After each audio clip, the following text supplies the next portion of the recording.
ഇന്ന് നമ്മൾ സംസാരിക്കുന്ന വിഷയം NPD അഥവാ നാർസിസ്റ്റിക് പേഴ്സണാലിറ്റി ഡിസോർഡർ എന്ന് പറയുന്ന വിഷയമാണ്. ഇതുമായി ബന്ധപ്പെട്ട കൂടുതൽ അറിവുകൾ പങ്കുവയ്ക്കാൻ നമ്മോടൊപ്പം ഉള്ളത് ഡോക്ടർ ബ്രെൽവിയാണ്. അദ്ദേഹം എറണാകുളം പനമ്പള്ളി നഗറിലെ ടോക്കിംഗ് ക്യൂർ എന്ന് പറയുന്ന കൗൺസിലിംഗ് സെൻറ്റർ നടത്തുകയാണ്. ഒപ്പം കൊച്ചിൻ ദേവസ്വം ബോർഡിൻ്റെ കീഴിലുള്ള ചോറ്റാനിക്കര ക്ഷേത്രത്തിൽ 2 വർഷത്തിലേറെയായി കൗൺസിലിംഗ് സൈക്കോളജിസ്റ്റായി വർക്ക് ചെയ്യുന്നുണ്ട്. ഡോക്ടർ, അപ്പോൾ ഈ ഒരു ഷോയിലേക്ക് സ്വാഗതം. ഡോക്ടർ, ഇപ്പോൾ ഡോക്ടർ പറഞ്ഞല്ലോ പലപ്പോഴും ഈ വ്യക്തികൾ തിരിച്ചറിയുന്നില്ല. അപ്പോൾ അങ്ങനെയാണെങ്കിൽ ഒപ്പമല്ല, ഇപ്പോൾ ഒരു വൈഫിനാണ് ഈ ഒരു പ്രശ്നമുള്ളതെങ്കിൽ ഹസ്ബൻഡ് കുറേ നാളൊക്കെ നമുക്കത് അഡ്ജസ്റ്റ് ചെയ്ത് പോകാൻ പറ്റും. പക്ഷേ ഇതിൻ്റെയൊക്കെ ഒരു പീക്ക് ഇത് വരുമല്ലോ. അപ്പോൾ എന്തായിരിക്കും അങ്ങനത്തെ കേസിലായിരിക്കും ഈ ഡിവോഴ്സിലേക്കൊക്കെ പോകും? അങ്ങനെയുള്ള കേസുകളിൽ അവർ ഡിവോഴ്സ് സെലക്ട് ചെയ്യും. പലപ്പോഴും വേറെ ഓപ്ഷൻ ഉണ്ടാവില്ല അവർക്ക്.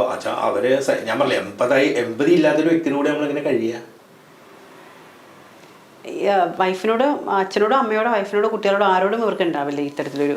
ഇവർക്ക് എപ്പോഴും ഇവർ ഒന്നാമതായിരിക്കണം. ഏത് ഗ്രൂപ്പിൽ ചെന്ന് കഴിഞ്ഞാലും അവരെ അംഗീകാരങ്ങൾ കൊണ്ട് ഇവർ തന്നെ സ്വയം പുകഴ്ത്തും. ഞാൻ എൻ്റെ കഴിവുകൾ അങ്ങനെയായിരുന്നു, ഞാൻ അങ്ങനെ ചെയ്തു. എപ്പോഴും ഞാൻ, എനിക്ക്, ഈ വാക്കുകൾ അവർ ഉപയോഗിക്കുകയുള്ളൂ. നേരത്തെ ചോദിച്ചില്ല എങ്ങനെയാണ് ഈ നാർസിസ്റ്റിക് പേഴ്സണാലിറ്റിയെ കണ്ടെത്തുക. ഇവർ പറയും, ഇവരുടെ സംസാരത്തിൽ ഞാൻ എന്ത് കാര്യം സംസാരം വരുമ്പോഴും അപ്പോൾ അവരെന്ത് ചെയ്യും, ഞാൻ അങ്ങനെയായിരുന്നു, ഞാൻ എങ്ങനെയായിരുന്നു, ഞാൻ ഇത് ചെയ്തിട്ടുണ്ട്, അവർക്ക് കഴിവില്ല, ഞാനാണ് എല്ലാം ചെയ്തിരുന്നത്, ഇങ്ങനെ പറയും. സെൽഫ് ഇമ്പോർട്ടൻസ് വളരെ കൂടുതലായിരിക്കും. അപ്പോഴാണ് നമുക്ക് ഇവരെ തിരിച്ചറിയാൻ പറ്റും. അതെ, എനിക്ക് മാത്രം ഇമ്പോർട്ടൻസ് മതി എന്നാണ്. അത് വ്യക്തമായി കണ്ടു തുടങ്ങുമ്പോഴേക്കും കുറേ വൈകിപ്പോവും. അതേ പറഞ്ഞ മിക്കവാറും പ്രായം ചെല്ലുന്ന സമയങ്ങളിൽ ചിലപ്പോൾ ചുറ്റുമുള്ളവർ ഇതൊക്കെ തിരിച്ചറിയാൻ തുടങ്ങും. അപ്പോൾ പക്ഷെ അവിടെയും അവർക്ക് തോൽവി ഉണ്ടാവുമെന്ന് ചോദിച്ചാൽ ഉണ്ടാകാൻ വഴിയില്ല. കാരണം അവർക്ക് ജീവിക്കാൻ അറിയാവുന്ന ആൾക്കാരാണ്.